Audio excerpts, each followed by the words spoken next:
आज की सभा के संचालक आरक्षित शक्ति एम्प्लॉयज यूनियन के अध्यक्ष साथी सुनील तिवारी, सभा में उपस्थित JCL3 के सदस्य साथी साहू जी, यूनियन के पदाधिकारीगण, कार्यकारिणी के सदस्य, वर्ष कमेटी, कैंटीन कमेटी के सदस्य और निर्माणी के सम्मानित आदरणीय कर्मचारी साथियों, आज एक तरफ मैं मई दिवस के बारे में कुछ कहना प्रारंभ करूं, सबसे पहले मैं मई दिवस के उन शहीदों को अपनी श्रद्धांजलि देना चाहूंगा, अपने श्रद्धा सुमन अर्पित करना चाहूंगा, जिन्होंने हमारे और आपके लिए, समाज के लिए, मजदूर वर्ग के लिए अपने प्राणों की आहुति दी और जिनकी याद में, जिनके संघर्षों की याद में आज पूरे विश्व में 1 मई को मई दिवस के रूप में मनाया जाता है। ऐसे अमर शहीदों को हम अपनी श्रद्धांजलि अर्पित करना चाहते हैं। ये मई दिवस जहां एक तरफ उन अमर शहीदों को याद करने का दिन है, उन शहीदों की कुर्बानियों को याद करने का दिन है, उन संघर्षों को याद करने का दिन है, वहीं दूसरी तरफ आज के दिन हमको ये भी पढ़ लेने का दिन है कि अत्याचार किसी भी रूप में हो, शोषण किसी भी रूप में हो, उसको हम बर्दाश्त नहीं करेंगे, उसका मुकम्मल मुकाबला करेंगे, उसके खिलाफ हम मजबूती से चट्टान की तरह खड़ा होने का काम करेंगे। यह भी प्रण लेने का दिन है। आज अगर आप देखें, आज तो चिंतन करें कि जिन बुनियादी चीजों को लेकर के, जिन बुनियादी अधिकारों को लेकर के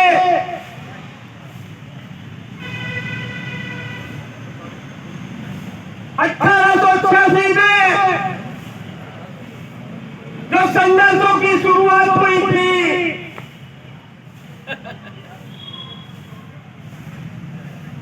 उस समय न तो कोई ट्रेड यूनियन हुआ करती थी, न कोई मजदूरों का संगठन होता था, न कोई मजदूरों का झंडा होता था। और उस समय हमारे इन अमर शहीदों ने एक रास्ता दिखाया, उस रास्ते पर अपनी आहुति दी और हमको काम के घंटों का अधिकार दिलाने का काम किया। लेकिन अगर आप विचार करें, 1886 में जब संघर्ष हुआ था, वो संघर्ष काम के घंटों को लेकर के था, लेकिन आज 2023 में भी अगर आप देखें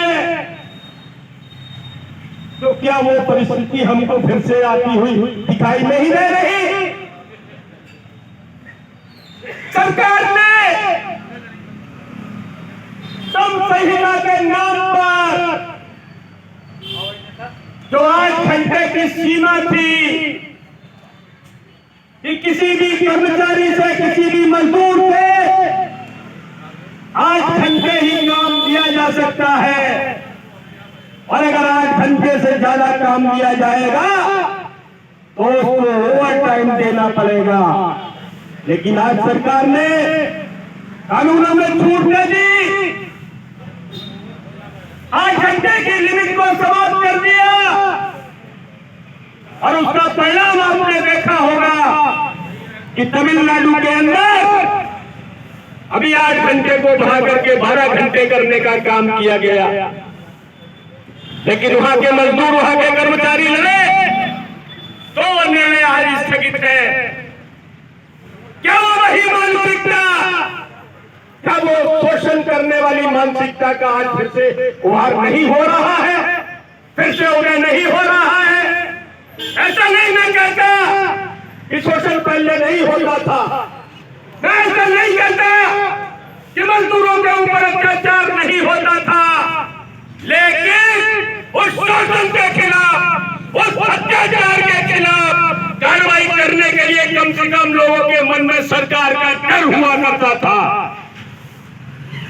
लेकिन आज पूंजीपति तो शोषण करता ही है, पूंजीपति उद्योगपति तो अत्याचार करता ही है। आज सरकार भी उनके साथ कंधे से कंधा मिलाकर के चलने का काम कर रही है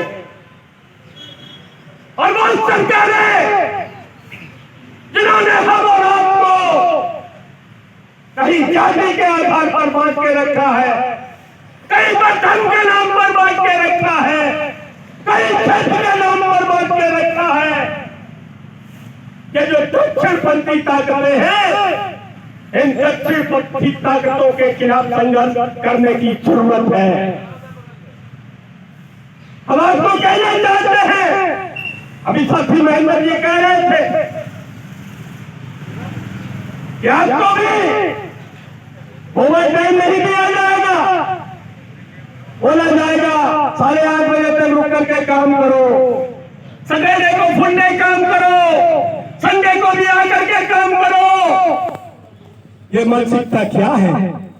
क्या देश में पहली बार पब्लिक सेक्टर अंडरटेकिंग बने हैं? क्या देश के अंदर पहली बार कॉर्पोरेशन बने हैं? लेकिन ये जो नए कॉर्पोरेशन बने हैं, इसका पीछे जो बनाने की जो मानसिकता है, उसको आपको समझना पड़ेगा। पहले जो कॉर्पोरेशन बनाए जाते थे, और कॉर्पोरेशन देश का जो बुनियादी स्ट्रक्चर है, जो देश का आधारभूत ढांचा है, उस आधारभूत ढांचे को मजबूत करने के लिए बनाया जाता था। लेकिन आज का कॉर्पोरेशन उसके लिए नहीं है, देश के आधारभूत ढांचे को मजबूती देने के लिए नहीं है, देश की रक्षा जरूरतों को पूरा करने के लिए नहीं बनाया गया। और यही कारण है कि आज कॉर्पोरेशन में बैठे हुए अधिकारी लोग जो खुद तो अय्याशियां करते हैं, हमारे आपके द्वारा कमाए गए पैसे पर अय्याशियां करने का काम करते हैं, अपनी सुख सुविधाओं को लेने का काम करते हैं।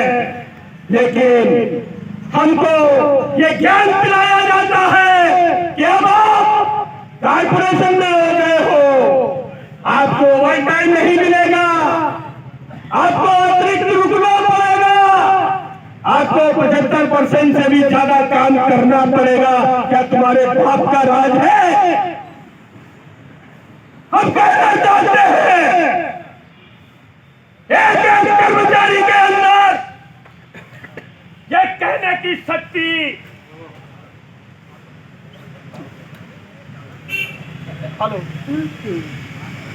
हेलो हेलो, एक कर्मचारी के अंदर ये कहने की हिम्मत और ताकत होनी चाहिए कि हम भी सरकारी कर्मचारी थे, हम आज भी सरकारी कर्मचारी हैं और कल भी सरकारी कर्मचारी रहेंगे। तुम्हारे बाप का राज नहीं है, तुम्हारे पिताजी के द्वारा बनाई गई ये फैक्ट्री नहीं है, तुम्हारे परिवार के द्वारा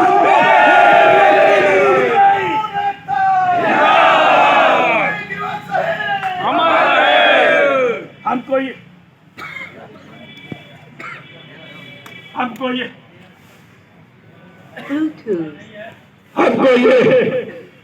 नौकरी किसी की दया से नहीं मिली। हमको ये नौकरी, हमको और आपको ये नौकरी आपकी योग्यता के बल पर मिली है। इसलिए हम किसी भी तरह का अत्याचार, शोषण बर्दाश्त नहीं करेंगे। क्या एचएएल भी तो रक्षा क्षेत्र का, सार्वजनिक क्षेत्र का कारखाना है? क्या उसमें ऐसा है? वो भी तो डिफेंस का पब्लिक सेक्टर अंडरटेकिंग का कारखाना है। क्या वहां पर इस तरह से होगा? नहीं होता, क्योंकि एचएएल की स्थापना देश के बुनियादी ढांचे को मजबूत करने के उद्देश्य से बनाई गई थी, स्थापना की गई थी। लेकिन निगमों की स्थापना देश के बने हुए बुनियादी ढांचे को गिराने के लिए बनाया गया, और इसीलिए उसमें पूरी तरह से सफल हो सके, इसलिए हमको और आपको प्रताड़ित करने की जो मानसिकता है उस पर उसका बढ़ोतरी हो रही है। इसलिए मैं आपसे कहना चाहता हूं कि मई दिवस के शहीदों को अगर सच्ची श्रद्धांजलि देनी है, मई दिवस के शहीदों को सच्चे मायने पर अगर अपनी श्रद्धांजलि देनी है, तो हमको ये, आपको और हमको ये प्रण करना पड़ेगा कि हम किसी भी तरह का अत्याचार, किसी भी तरह का शोषण बर्दाश्त नहीं करेंगे, और अगर कोई करने का कोशिश करेगा तो उसके खिलाफ अपनी आवाज को बुलंद करेंगे और उसका मुंह तोड़ जवाब देने का काम करेंगे।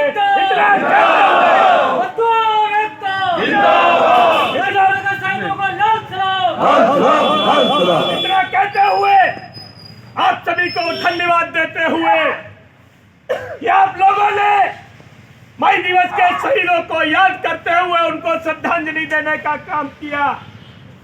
हम मई दिवस के शहीदों के चरणों में अपनी श्रद्धांजलि अर्पित करते हैं और उनको ये कहना चाहते हैं, भले ही कितना भी अत्याचार हो, भले ही कितना ही दमन हो, भले ही कितना भी शोषण हो, लेकिन ये अंततः मजदूर वर्ग की ही होगी। इतना बोल करके आप सभी को धन्यवाद देते हुए अपनी बात को समाप्त करना चाहूंगा। मई दिवस के शहीदों को लाल सलाम, लाल सलाम, लाल सलाम। मई दिवस के शहीदों को लाल सलाम, लाल सलाम, लाल सलाम।